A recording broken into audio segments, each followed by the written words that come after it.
Welcome to Martini Time. It's been a couple of days, I guess, since I've been here. I got a haircut. So let's see what the frog brings up when it jumps into the pond of the unconscious and comes up with a golden ball of wisdom. So I'm kind of pumped up today. A friend of mine came over with these new Tesla. Took us for a drive. So a ride in the future. That's the title of this talk. A ride in the future. And of course he was excited to show it off, just like you are when you get a new kitchen or a new baby or something that makes you the number one, the first one on the block. So what's it like when a Tesla comes to Blackstone? Why, it must have been like when the first gasoline car came to Blackstone. What an exciting time that, or the first computer, or any first advancement, or the first airplane to land here, or the first Tesla. Well, some other people have Teslas here, so he's not the first, but first time I ever sat in one. And it's a fully automated car. Goes to 60 in 4 seconds. If you want to travel, it's all computerized and a big screen. You see it on my post. And you can map out any trip on the charging stations that are all over the map. So you can go, he drove it across country. And there are charging places all over. And you just plan where you're going to stop and take 30 minutes to get a charge. Get to chat with other Tesla owners. It's kind of like a caravan. It's kind of like a bonding, kind of like, just like people that have Airstream trailers, And I noticed that my battery is getting low, so I hope I can get through this talk. Goes to show you, I should have charged my iPad. But driving in a Tesla, there's no buttons, there's no dials, no gear shift, nothing. It's just clean. And there's a trunk in the front and trunk in the back. And the battery is the base, so it doesn't tip over. Very safe. And it'll drive in any conditions. You see, it drove all the way across, no hands. Although the car will put a little light on to want you to touch the wheel every now and then just to make sure you're still awake. Anyway, this is a drive into the future. But it's not just a car, it's a system. It's just like when you get a digital camera. It's not just a camera, it's a system.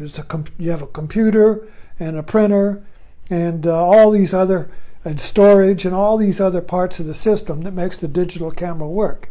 So everything comes in a system now. Nothing stands alone anymore. Everything is a system.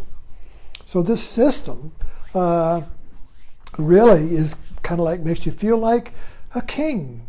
I really thought, the whole advance of technology basically is to make us all feel like a king and a queen, the aristocracy, who doesn't have to lift a finger, who has servants and valets to do everything.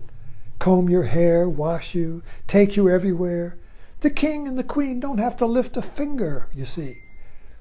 And so technology is kind of like doing that, filling that mythic void. We all want to be we all want to be royalty and have servants. So we all can't be royalty with servants, but we can all have machines that do the job, you see.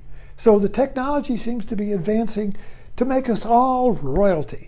Where we don't have to move the body at all. We could all just be bodiless. It's kind of like a religious thing. It's all about becoming spirit. Don't have to work, you see. Don't have to move the body. Don't even have to move your finger. You just tell the car what to do. It's all voice command.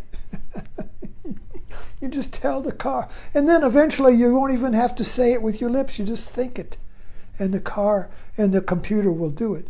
We can just be totally like living in an iron lung. We can just think the world, and the world would do things around us and we won't even need a body.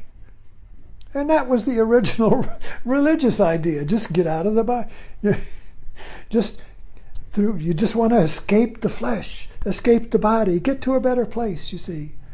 So it's a very spiritual movement, kind of, with this advancing technology, which seems to have the purpose or the goal of eliminating work, of eliminating the physical form, because, the physical body is so messy. It dies, it gets sick, and, wait a minute, that's what Buddha was about. So Buddha left his pleasure palace where everything was done for him. He went into town, saw an old person, a sick person, a dead person, and says, What is this?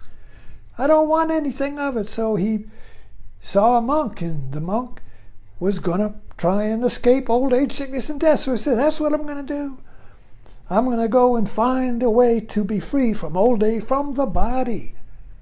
So he set out to be free from old age, sickness, and death, and the pain of the mind, the pain of the body, you see. So we're doing that in a material way here. We're all material Buddhists. Ever thought of that? We're all material Buddhists trying to escape old age, sickness, and death through technology and pills. Pills, technology will free us from old age, sickness, and death. But will it? But will it? That's the question. Thanks for dropping in.